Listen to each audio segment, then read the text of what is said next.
Good afternoon everyone. রোজ দিনের মতো আবারও চলে এসেছি একটা দুপুরের খাবারের থালি নিয়ে। চলুন দেখে নিই আজকে দুপুরের খাবারে কি কি ছিল। প্রথমেই ছিল এক বাটি গরম ভাত।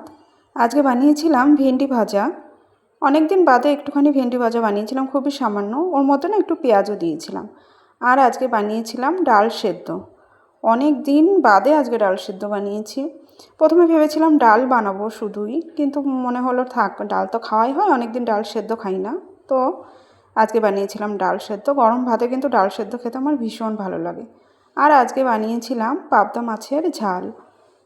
রোজ দিন তো সর্ষে আর পোস্ত দিয়েই ঝাল বানাই, তো আজকে একটু অন্যরকমভাবে বানিয়েছি। আসলে কি বলুন তো, সর্ষে খেলে না আমার একটুখানি গ্যাসের সমস্যা হয়, ওর জন্য সর্ষেটা খুব বেশি একটা খাই না। তো আজকে বানিয়েছিলাম বেশি করে একটু জিরে বাটা দিয়ে পাবদা মাছ, তার মধ্যে একটুখানি পোস্ত দিয়ে দিয়েছিলাম।